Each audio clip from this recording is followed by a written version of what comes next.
The latest peace talks for eastern Ukraine, plus a special report on the deteriorating situation for people living near the front line. Also coming up, one soldier's inspirational journey from combat to the classroom. We have an exclusive interview with the head of the EU delegation to Ukraine. He tells us the latest status of Ukraine's visa-free regime prospects and how Lviv's cultural heritage is turning it into a tourism gold mine. Now you can download our show on Mixcloud. If you want an audio-only version of the show, you can see the full versions of all of our interviews, as well as Russian and Ukrainian language content at our website, hromadske.ua. And if you want to watch the show in Ukrainian, there is a simultaneous translation, which is being provided on the website as well. And we will be back in a minute.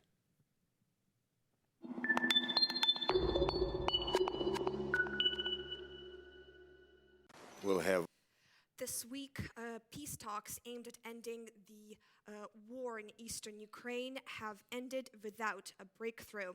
That's according to foreign ministers of France, Germany, Russia, and Ukraine. Ukraine's foreign minister, Pavlo Klimkin, has blamed Russia for the stalemate in the peace negotiations. Pavlo Klimkin said that the Ukrainian delegation has traveled to Belarus with several main goals. Firstly, they said they wanted to finalize the so-called roadmap to peace in Donbas. This step was first agreed in mid-October, and since then little progress has been made. The roadmap is linked to the Minsk II peace accords signed in February last year. Then there were negotiations to allow access for OSCE, Organization for Security and Cooperation in Europe, observers to parts of the Ukraine-Russia border, to not under Ukrainian government control. And finally, the Ukrainian side wanted to address how fair elections could be held in the occupied areas of Donbas. Let's have a listen to what Mr. Klimkin has said. The main focus of these talks was for securing the release of Ukrainian prisoners, creating access for humanitarian organizations, especially the Red Cross, because we need to be sure that the Ukrainians held as prisoners in the occupied territories are being treated okay. There are constant manipulations from the Russian-backed separatist side, on the number of prisoners and how they are being treated. Today, we are going to try and put pressure on the other side. I will even invite Frank-Walter Steinmeier, Germany's foreign minister, to the Zloty checkpoint near the front line. The separatists have been blocking that point because there are regular Russian troops there. We already know all this. We want the prisoner exchange to happen. We want the prisoners to walk through that checkpoint for the first time.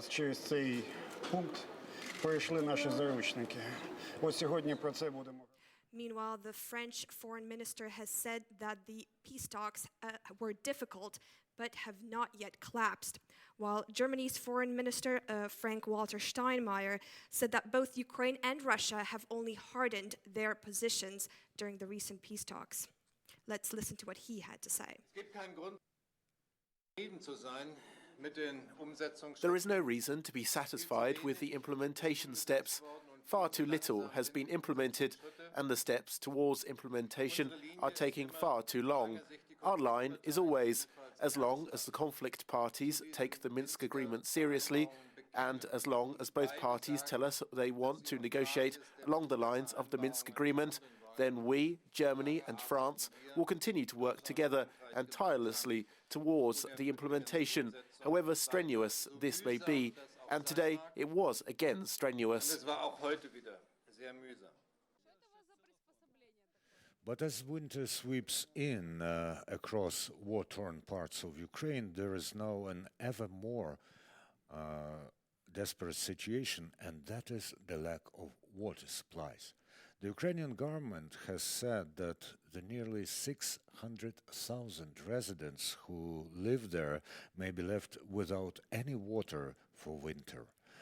It's because the Russian-backed separatist forces stopped to pay for the water they get.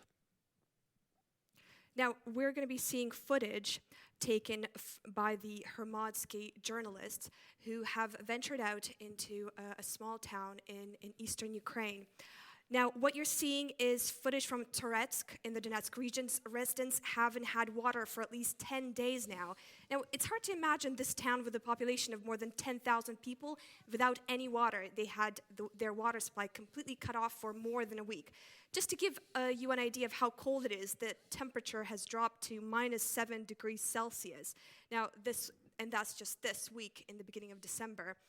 There will be more colder months to come, and the lack of water forced the local kindergarten to close as well for at least several days. Now, Ukraine's foreign minister has said that Russia is refusing to pay Ukraine the water and electricity bill for the occupied regions. According to Mr. Klimkin, residents living in the occupied regions pay their bills. However, the occupying authorities in eastern Ukraine keep the money for themselves. That's according to sources Mr. Klimkin referred to.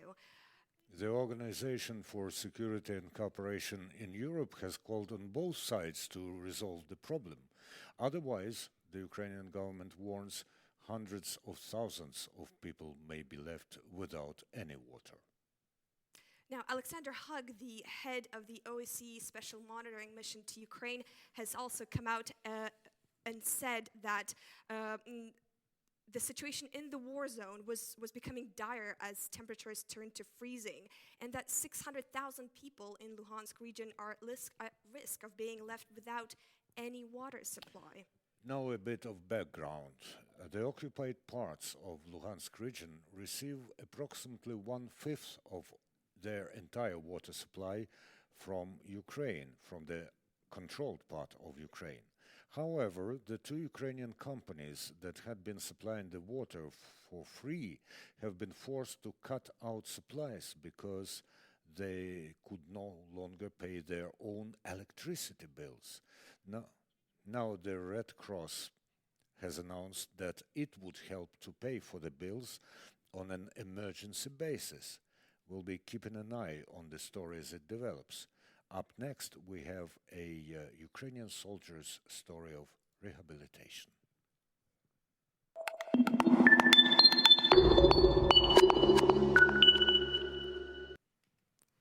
The war in eastern Ukraine comes at a staggering cost for Ukrainians.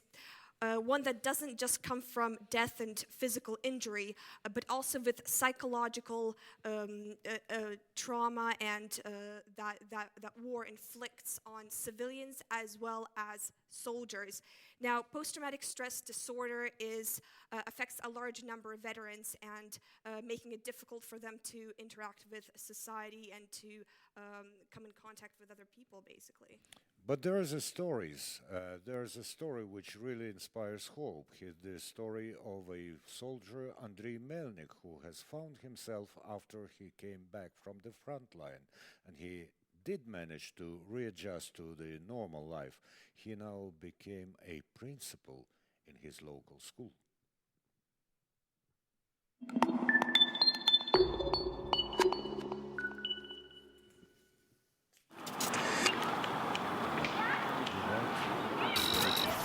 Я служив в 92-й окремій механізованій бригаді. Це бригада, яка I served in the 92nd Separate Mechanized Brigade. This brigade was located in the Luhansk region. My unit kept positions near the town of Shastya. When I returned to the city and came to work, I noticed that nothing had changed. The children were all the same, and history is the same.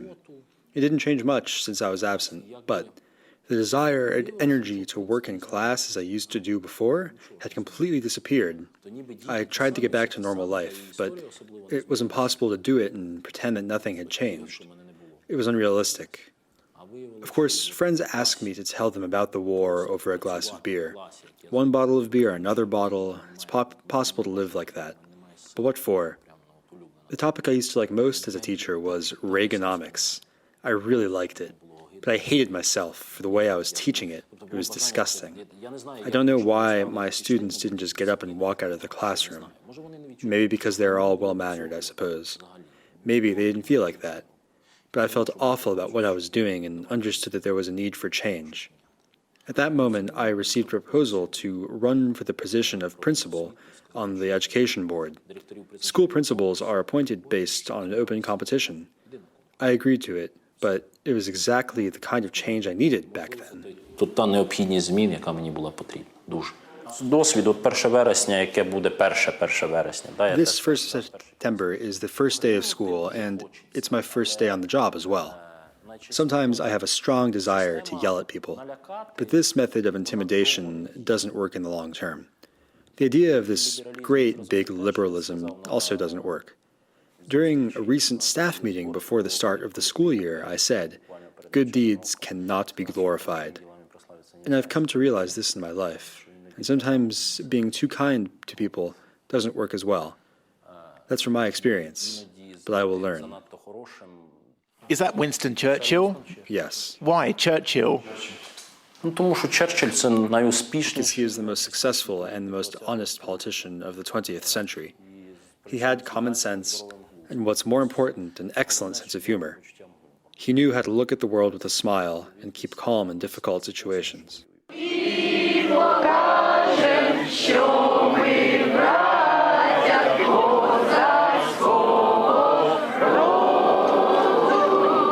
Я дякую вам за довіру. I thank you for your trust. During the summer, we tried to make our school even more elegant and welcoming. We managed to do a lot, but not everything. The only person who doesn't make mistakes is the one who does nothing. I thank everyone who helped us to prepare the school for this new year. Dear pupils, colleagues, and parents, I wish you to keep moving forward every day. I wish that every day will make you stronger. I wish that you will achieve personal victories, because those are the most important victories. And I wish a great victory for us all. Великої перемоги.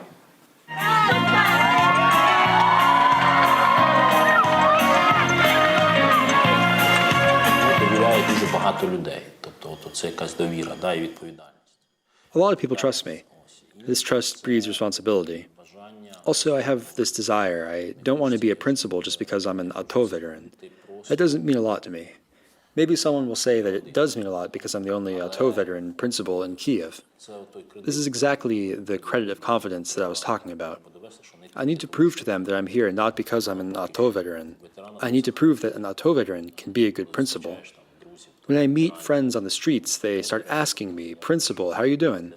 It's like a sign for them that among veterans there are also normal people. Now that's important. Бувають нормальні люди, розумієте? Це дуже важливо. Самі маленькі проблеми – це проблеми з учнями, розумієте? Це учні – це взагалі ідеальні створіння. Ви знаєте, я ставши директором… Problems which concern the students are the smallest ones. Students are ideal people. When I become a principal, I understood that there is nothing better in this life than students. The main thing that students have to understand is that they have to take responsibility. The responsibility for their own lives and the surrounding people is really important. In a way, our society is infantile. Someone will say that this is because they grew up during the Soviet period. Our society wants to live well, but it doesn't actually want to do anything about it. In recent years, people started to take responsibility for their actions. But that number of people isn't so great. It's easier not to take responsibility, to read something on the internet or in the news, or to just repeat what somebody else thinks. The most important thing is the feeling of responsibility. That's what we have to teach our children. It's the main thing. If you're making the decision to go to war, then you have to have a clear understanding why you are going to war or why you're not going to war. And it can't be because you couldn't avoid it or you're going to war for the thrill. And this applies to everything. І в усьому.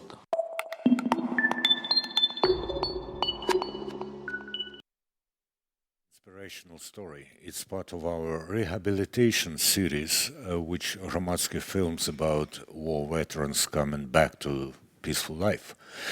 The concept of a soldier becoming a teacher may be rather new for Ukraine, but in some other countries there are special programs which help former military personnel to readjust to life among other people, namely providing them with the possibility to learn teacher's trade.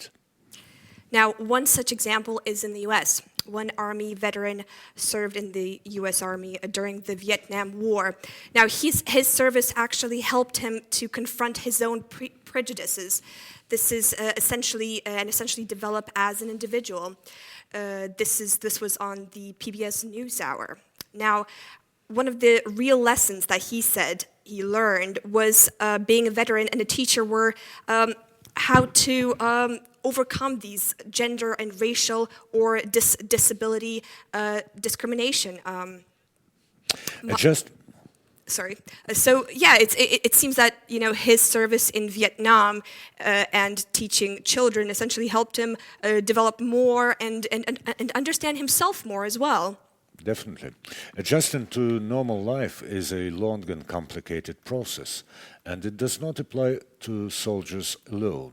Since the war in eastern Ukraine began, over 1.5 million people were swept away from their homes. They had to change their location and sometimes the very way that they live. And residents of war-torn towns and cities in eastern Ukraine had to collect their belongings and get away, simply to speak, to other parts of the country. But those who are left behind the front line include the elderly, the disabled, the vulnerable. In our next segment, we'll tell you about how they live, and we will talk to some of them.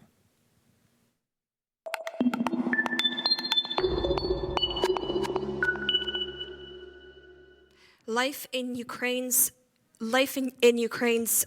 gray zone is tough and dangerous. The gray zone is a no man's land separating both sides of the conflict, the Ukrainian government and the Russian-backed separatist forces. Now, it's estimated that 100,000 people live in this so-called gray zone. And this is according to this month's report by the Center for Civilians in Conflict. The nonprofit Washington-based organization also estimates that 800,000 people are currently living within 5 kilometers of the gray zone on both sides of the conflict. This is within firing range of mortars and artillery. An analysis has found that almost 90% of deaths among the civilian population, of war-related deaths among the civilians, are because of the indiscriminate shelling of residential areas. And this is one of the reasons, probably the greatest reason, why people want to cross the front line and get to the government-controlled areas of Ukraine. And watch now Hromadske's report from one of the checkpoints.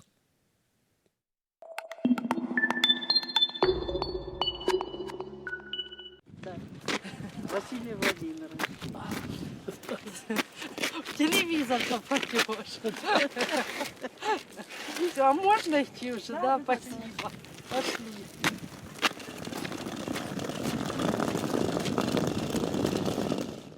Donbas is a region in the east of Ukraine. It consists of 2 oblasts, Luhansk and Donetsk. Since fighting broke out in March 2014, part of the territory came under control of the self-declared Donetsk People's Republic and Luhansk People's Republic. There are 5 checkpoints by which people can cross the line of demarcation: Mayorsk, Novotroitske, Mariinka, Gnutove and Staniska Luhanska.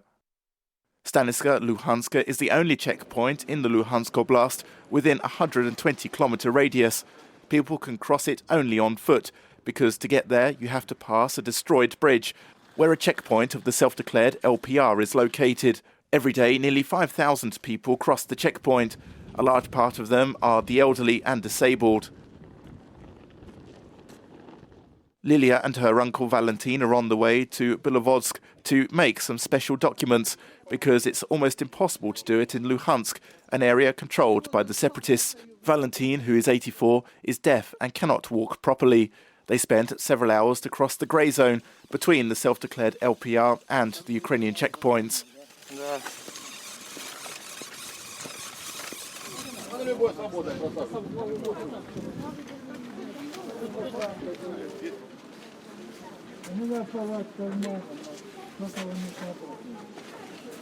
To cross the bridge is the most challenging for our grandpa. We back up him as much as we can. The other way to cross the line is through another checkpoint by car. But it's 5 or 6 hour trip for our grandpa. He wouldn't ensure a such long trip. State emergency service staff met us here and helped to cross the checkpoint out of turn. We were so happy. State emergency service officers are always on duty with heaters near the Ukrainian checkpoint. There are also 2 wheelchairs to transfer people with disabilities through the checkpoint queue. Border patrols also say they don't need documents to confirm the disabilities. Disabled people really could cross the checkpoint out of turn, in priority order. Halina and Vasil visited their daughter in Luhansk. She can't walk. Now the couple go back to their home in Krasna Talivka, a territory controlled by the Ukrainian government. Usually they make this journey without somebody's support, but today it's slippery, so their daughter Ina helps them.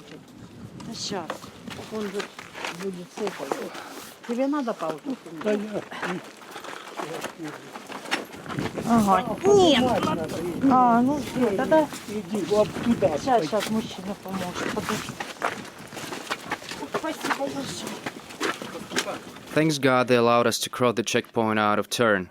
Otherwise, we had to wait for 5-6 hours in a queue. People with disabilities can only hope for help at the Ukrainian checkpoint. They stay alone with their problems in the grey zone. There are no heating points, wheelchairs, doctors who can help, or even water to drink in the grey zone. However, there are also no special facilities for people with disabilities, even at the checkpoint. There are no special toilets for disabled people. The infrastructure of checkpoint is not adapted for handicapped. Usually I don't eat and don't drink before the trip.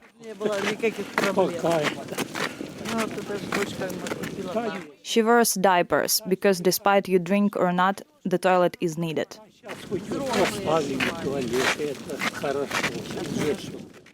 There are over 1,700,000 IDPs in Ukraine. According to the Ministry of Social Policy, 72,000 of them are disabled and more than 970,000 of them are pensioners. Some of them occasionally have to cross the demarcation line.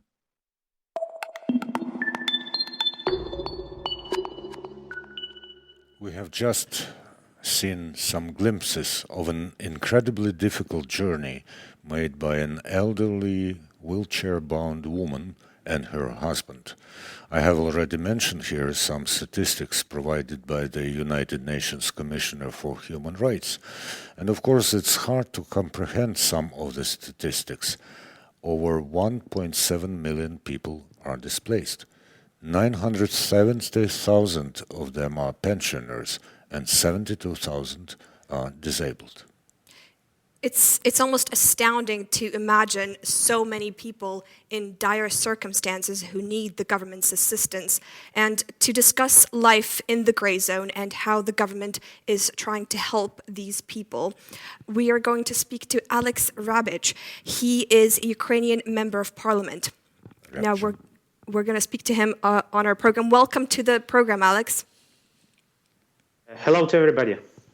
Thanks so much for joining us. So we've just seen some of these very dramatic footage and struggles of thousands of people who have a lot to endure every single day when they try to cross the border from one side to another. Now, you've recently been to one of these checkpoints. You've seen what the situation is like. Now, what can you tell us about what can the government do? Which steps can it take in order to help these people, to make it easier for the elderly, for the vulnerable people, for the disabled? Yeah, I've been to these checkpoints. Usually, I visit Donbas every month, and I just returned from my 5-day trips to Donetsk region. And I saw a lot of struggling there, and we need to, as an authority, we need to have the approach, not the territorial approach. We should not fight for territories. We should fight for hearts and minds for our Ukrainian people who stand there. And the was like months ago, 6 British MPs from the Committee of Foreign Affairs came to Ukraine, and I took them to Donbas, to one of these checkpoints. And they were writing a report about UK-Russia relationship, and Ukraine was one of the big cases in this report. And we went to Zaitsevo to see how it is. And they had an opportunity to speak with the staff, with the border guards, and with the people who were standing in a big queues. It was cold, but like we had an opportunity to speak with them, and you know they were blaming. So what can you tell us about what the government, what your party is trying to do right now? We seem to be. As you told, like starting from just a simple toilets for these people, like it took us a lot of time just to persuade the government to install these facilities. When we went there, there was some tents with the boilers, you know, when people could receive some treatment. But when it's 8 p.m., like they're stopping there, and they could just the whole night they could spend just basically in the field. So this is not the approach we should deliver to the Ukrainian citizen there. Mr. Ryabchyn, we have also seen a report about a frontline town where hundreds or probably thousands of people are left without any access to water supplies. What can you tell us about the government's approach to resolving this problem? Will these people receive water before it's too late? Yeah, you're speaking about Toretsk, the city. This is like both the city to the uncontrolled areas.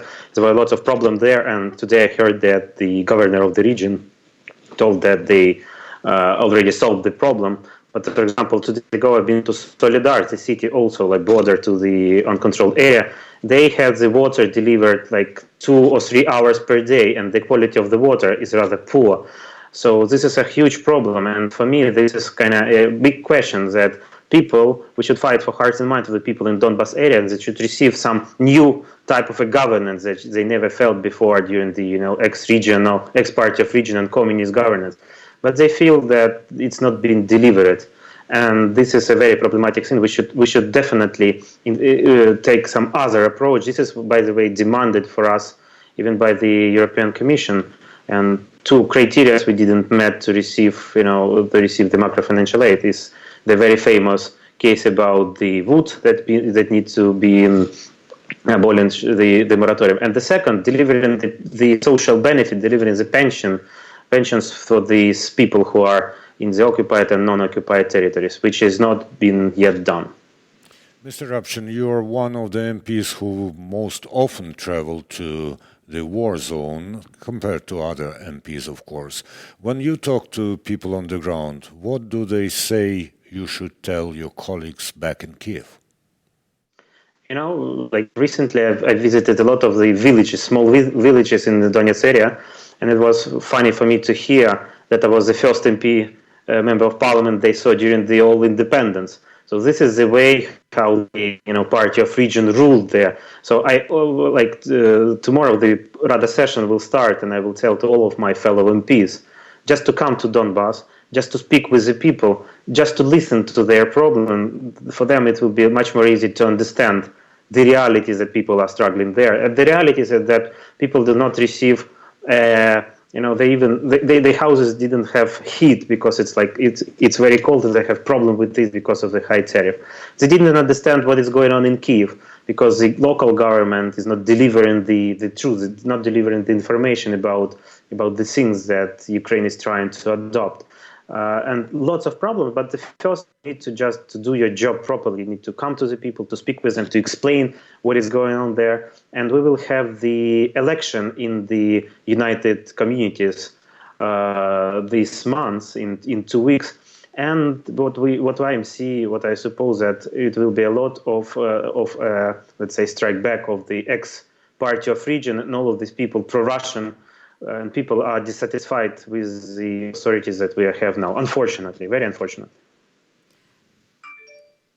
If there seems to be problems with getting people to understand the difficulties that the current Ukrainian government is facing in the occupied region, what can you tell us about lessons learned from the past, from last year, where there were dozens of reports of appalling conditions at these same checkpoints? I will tell you that a year ago we had problem by organizing an election in the controlled area of Ukraine. We had problem. We need to have 2 rounds of election in Mariupol and Krasnoarmysk, which is now called Pokrovsk. Now we are having the same problem in Sloviansk area when we will have the united community. Already we have Nash Krai, the party which seems to be controlled from the administration of president, and the opposition bloc. They have severe fight for the control of the election commission, and I don't know what decision the Central Election Commission will take. We already received a fight there, broken windows, a lot of arguments, and this went to all the top Ukrainian news.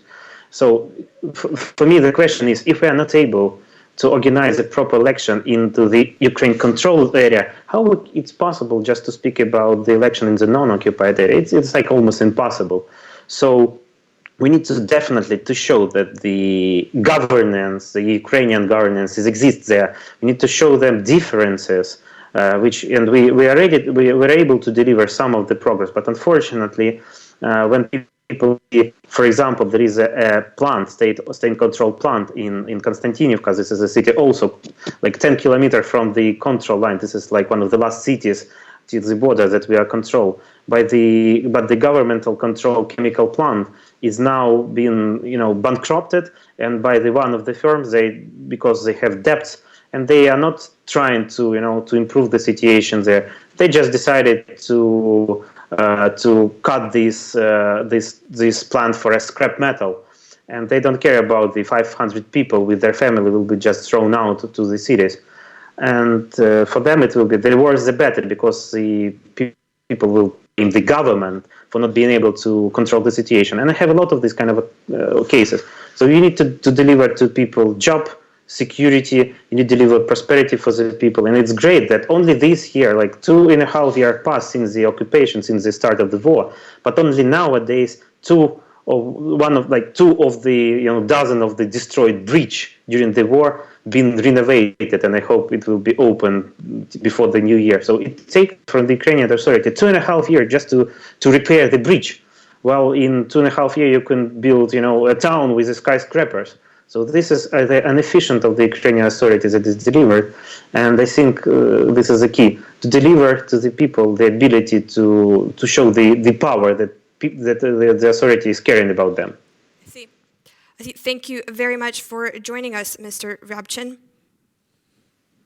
Now, as Mr. Ryabchyn said, the government's plan should be to win the hearts and minds of people.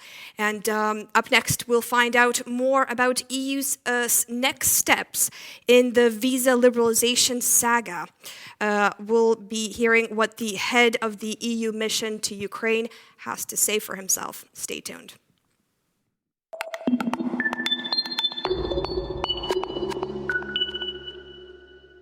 The European Union and Ukraine may have reaffirmed their strong partnership, or at least their strong commitment to partnership at a recent summit, but stumbling blocks remain. In the next few months, Ukraine is again expected to achieve significant reform progress. That's according to the head of the EU delegation to Ukraine. What's next for Ukraine-European Union cooperation, and what is happening with the visa-free regime so long ago promised to Ukrainians? Let's find out. Hugues Mingarelli, he is the new EU ambassador to Ukraine. He arrived earlier this fall. Now, this is one of the first TV interviews he has done since arriving. The French diplomat has previously served as the European External Action Service. Now, take a look.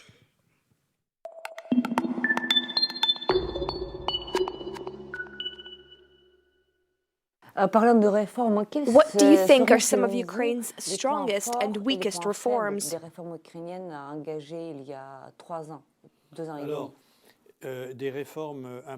Ukraine has begun making important reforms in the sphere of the rule of law, especially on the fight against corruption and the electronic declaration of the income of public servants.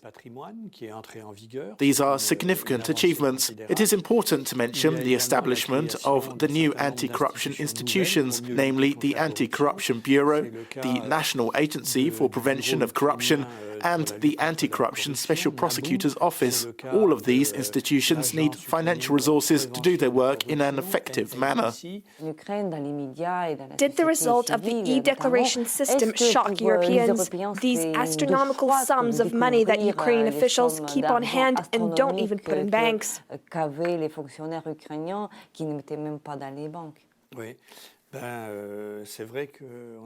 Yes, it's true. We were somewhat shocked by the sums of money that some of these officials have. Now it's up to the competent agencies to figure out where these sums of money came from. And if it's necessary, it's up to them to make these government officials return some of the money to the Ukrainian people if they were earned illegally. Let's talk about the visa-free regime. It seems like it's close, but the final decision is constantly pushed back.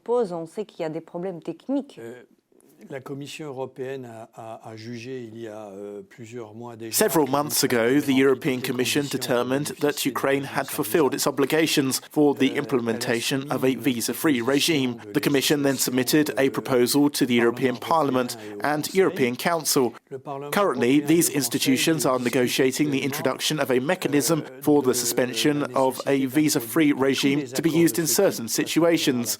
This mechanism will apply to all the EU's visa-free agreements and not only Ukraine. These discussions take time, and that is why the agreement on the EU visa-free regime with Ukraine has not yet entered into force.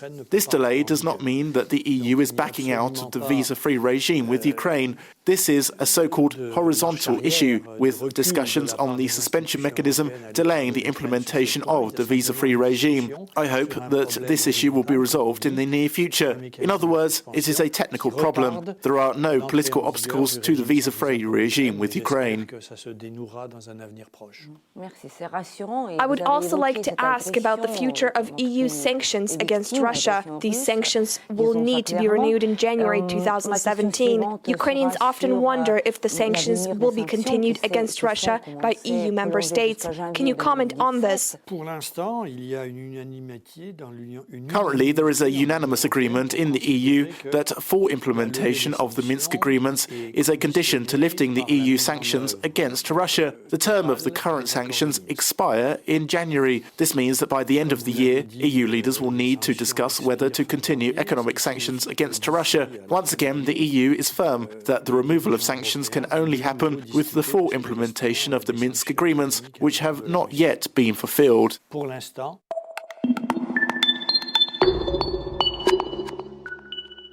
As we just heard from a man of authority, a mechanism is being currently worked out between Ukraine and the European Commission to finally give Ukrainians an opportunity to enjoy this long-promised visa-free regime.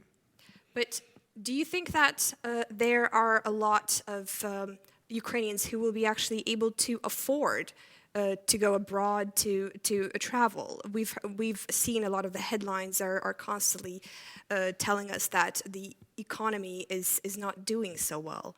So what do you think? I think really when you get to Europe, if you get to Europe, you can find a lot of ways to travel really cheap. After all, there's even a pedestrian, a hitchhiking method. And of course, there are lots of season and special tickets and all this kind of stuff. I would quote Britain here, but of course Britain is not in the Schengen zone, no, and soon it's not going to be in the European Union at all. But for me, the biggest threshold here is visas. For instance, I haven't been to European Union country which simultaneously is in Schengen zone since 2004, excluding one trip to the headquarters of NATO in 2014 when the war started. And that's because in 2004 when there was a wave of European Union enlargement, they have actually made requirements for Ukrainians stricter in order to get a visa-free regime, any visa. So let's see. Yeah, so it seems that there's a lot of talk from different EU officials and so on that it will eventually happen. The EU visa-free regime will happen for Ukraine and perhaps for other countries as well. But how certain do you think that is? And do you think that's going to happen before the new year? Before this new year? Yes. Well, of course, it will happen before a new year, but a new year, we don't know which new year it's going to be. A bit of a loophole there. Linking this to the mechanism of temporary stopping the visa-free regime, plus linking visas for Ukrainians or visa-free regime for Ukrainians to Kosovo, Georgia, and another country, I think this does not promise well to Ukrainians.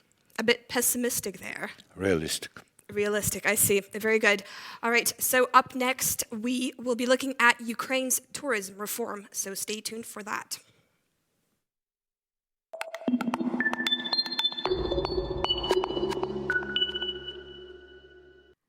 Now, when Ukraine is usually, these days, in the headlines, it's for all the wrong reasons. You have war, corruption, economic problems. Now, and nothing is talked about the country's historical and cultural heritage, which is very rich and dates back centuries. Now, tourism is a potential gold mine for Ukraine. I don't know if you agree with this. Oh, I agree that it is 127%. As a person who recently came from Canada, have you been to Ukrainian major tourist attractions? Which of them? Well, I haven't recently come to Ukraine, but I have. That's fine. I have traveled around Ukraine, and I do have to say that a lot of tourists miss out because there's a misconception about Ukraine being a sort of a war zone, and there is definitely a problem with Ukraine's image. And I suppose having a tourism reform is part of that, to change that image, to attract tourists, to attract foreign investment potentially. And some parts of the country of Ukraine are scattered with castles, with these ancient historical sites, which nobody knows about, obviously, because it's not talked about in the headlines. Which of the towns or cities in Ukraine would you recommend when you are asked? Well, I would obviously recommend Lviv, obviously. Now, how can Ukrainians take advantage of this tourism reform, which is obviously a gold mine? We at Hromadske have investigated, so take a look.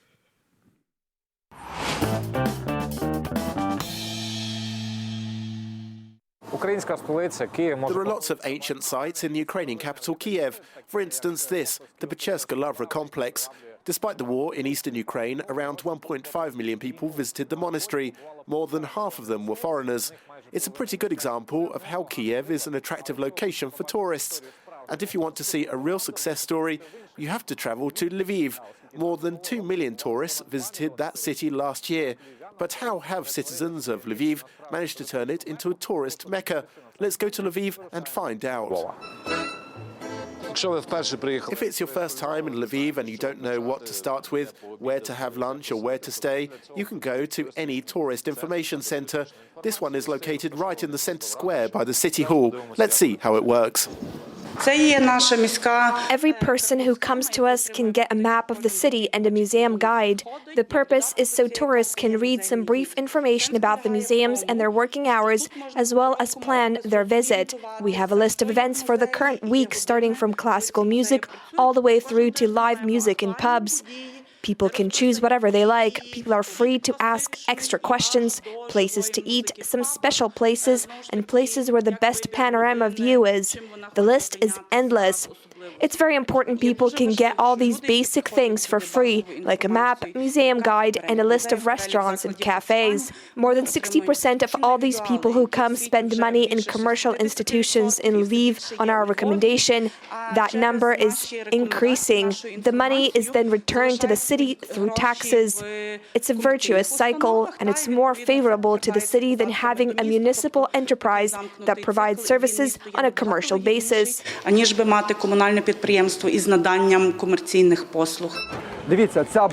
Look, this gate was opened in 1600, then it was closed in the year 1625. In 1976 it was opened again.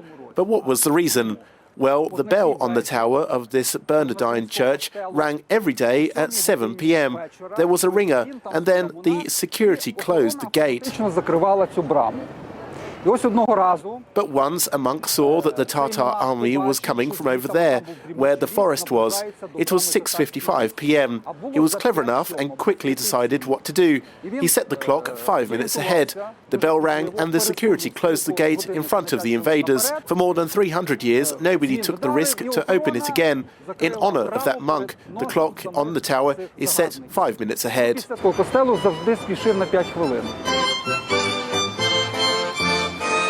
Each Ukrainian tourist who comes to Lviv spends around 282 euros on average. Foreigners spend around 600 euros every trip. You can easily count it up. Last year, 2 million tourists visited Lviv.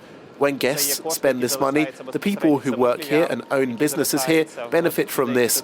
Our task is to create an environment in which it's comfortable for them to work in. More than 12 million people visited Ukraine in 2015. That means Ukraine ranked the third among all the countries in Eastern and Central Europe. At the same time, it's 2 times less than it was before the war started.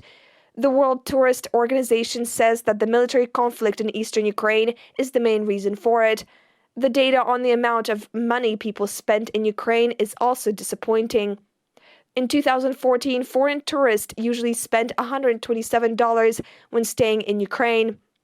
That's twice as less than in neighboring countries. The lack of state support for developing tourism is the main reason for it. That's despite the fact that law on tourism says tourism is a priority in expanding the Ukrainian economy and culture. No money at all has been allocated to this area in recent years. The law on tourism was adopted in 1995. A lot of amendments have been made to it. There are still no definitions of business and shopping tourism in it, which have brought massive profit in countries which develop them. The Ukrainian parliament registered 5 bills that have to do with tourism within a year and a half. 2 of them have to do with the development of rural green tourism. 2 of them have to do with rehabilitation and social tourism. And the last one offers to use money from tourist tax only in the development of Ukrainian tourism and infrastructure. Tourism is associated with journeys, camping, and backpacks. Ukrainians often appeal to me and ask whether it's me who is working on tourism development. They say that they've designed such a cool route through the Policia paths. I usually ask in response how it is connected with tourism development. They say that children of school age will come and take these Policia paths. But tourism is an economic issue. I work on such tourism development that will strengthen our economy and create jobs. Our country can earn billions of dollars on tourism. This money doesn't go to budget directly, but is allocated to small and middle business development and the creation of jobs. The non-cash transactions of tourists accounted to $4 billion before 2013. It's the official data of the National Bank of Ukraine. After the crisis, the number of tourists decreased twice, and non-cash transactions reduced to $2 billion. Does the state need this money? Of course. We as lawmakers and officials have to do. There are 3 things needed. Firstly, the political will and understanding the importance of the domestic and international tourism. Second, changes in infrastructure. And thirdly, promotion. What is convention tourism and why is it important to Lviv? A lot of experts usually come when conferences are held. They bring their knowledge and expertise. Interested locals can get knowledge directly from these experts. Another important factor is the economy. Business tourists usually spend more money than ordinary ones. Conferences take place when there are no festivals, around late February, early March, or in late November. In such a way, it's possible to provide jobs all year round.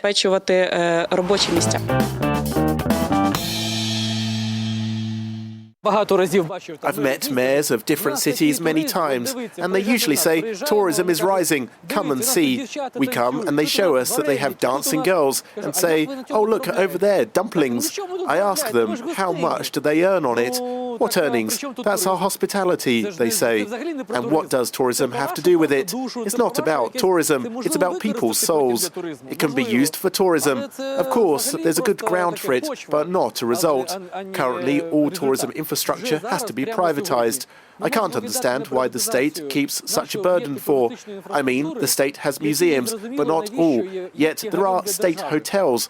What does the state need hotels for? Why are there no state hairdressers then? Or cafes? Although we have state cafes. But why do we need state hotels, health resorts and state camps for? If we privatize them, we'll get an additional 4 billion hryvnias, not for officials, but for associations, tourism associations, which won't even get this money, as the contractors are chosen through the ProZorro procurement system.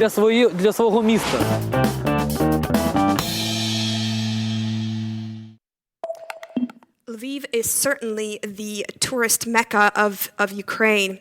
Now, up next, we'll be looking at Ukraine's case at The Hague, so stick around for that.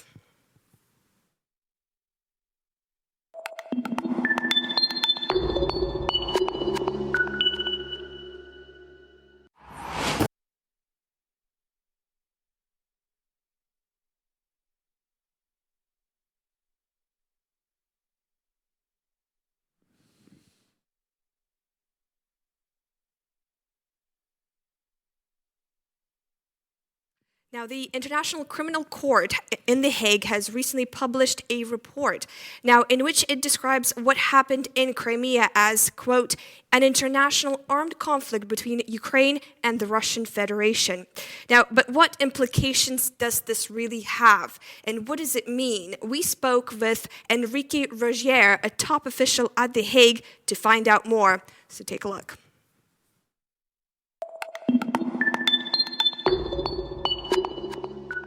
With respect to Maidan, we had conveyed our preliminary conclusions last year already.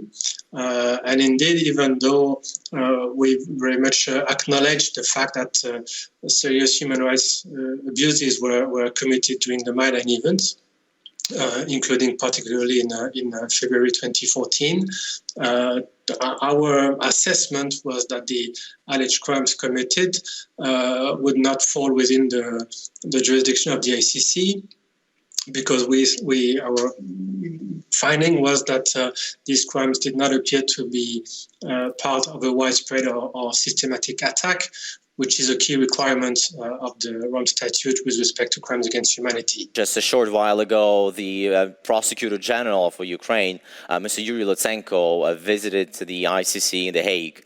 And can you tell us about that meeting? Did Mr. Lutsenko bring any further documents for the case? It was also the first encounter between Mr. Lutsenko and Madame Bensouda. So it's part of the engagement process. Now, this being said, there has been no discussion, and there is no plan to conduct a joint investigation or to bring a case together against anyone. We are an independent office. Our role is to gather and assess information on alleged crimes. And if these alleged crimes are subject to investigations or prosecution at the national level, then we would have to assess whether these proceedings are genuine. But it's important to understand that although we very much welcome the cooperation of the Ukrainian government and of the Office of the Prosecutor General, the plan is not to conduct a joint investigation against anyone. We could now move to the two other instances, the two other cases you are looking into in the course of your preliminary investigation, the case of Crimea and eastern Ukraine. Again, from the preliminary report, from the preliminary report, which was issued back in October, back in November. Sorry, we understand that the office of the prosecutor has gathered more evidence to support the potential opening of a criminal investigation into these cases. Is that correct? I would need to qualify this a little bit, because first, we are not gathering evidence at this stage. I mean, this is something that we can only do in the context of a formal investigation, and as I said, we are not there yet. But we have gathered a lot of information in relation both to the context, so the overall situation in Crimea and in the East, and in relation to alleged crimes committed in these two regions. So it's true that we have gathered a lot of information. There is also, as you know, a lot of information available from open sources. I mean, especially the conflict in the East is relatively well reported on, either by the media or by international organizations, OSCE and others. So there is actually a lot of information that is available. Do I understand correctly that based on the information which you have gathered so far, the ICC, is the Office of the Prosecutor of the International Criminal Court, is of the opinion, or tends to lean to the opinion, that crimes which are provided in the Rome Statute are being committed in both of these regions? It is still work in progress. What we have explained in our latest report is that it's two things. That we're, in relation to the situation in Crimea and Sevastopol, we think that, I mean, based on the factual circumstances, the law of international armed conflict would, to our understanding, apply in Crimea. Then we still have to assess what type of offenses and war crimes or crime against humanity may have been committed in Crimea. We haven't reached a decision or a determination on this at this stage. And with respect to eastern Ukraine, similarly, in the past year, we have focused on the context in order to provide a legal qualification to the armed conflict in Ukraine, whether it's an international or a non-international armed conflict, or possibly a combination of both. So for what we have done in the past months is to clarify the legal framework.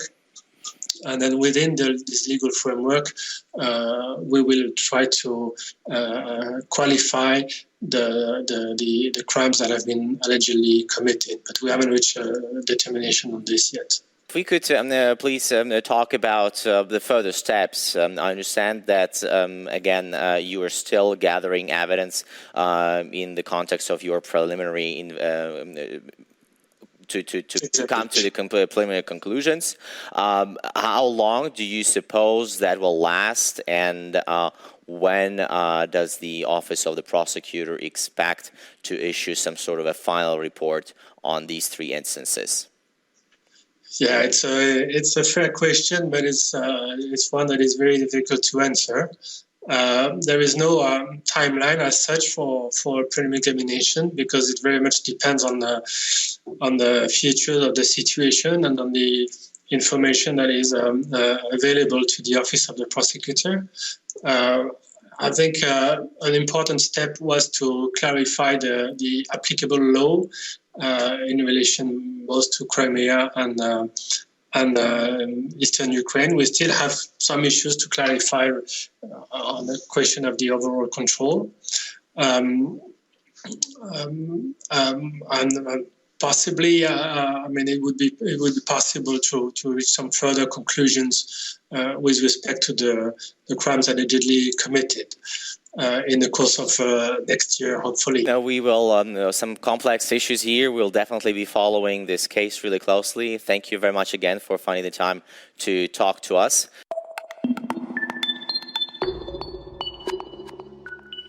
all for this evening's show on Hromadske International. Remember, you can find more content about Ukraine on our website, en.hromadske.ua, as well as catch up on all of the full interviews and on what's going on in Eastern Europe. Now, thanks for watching and see you next week.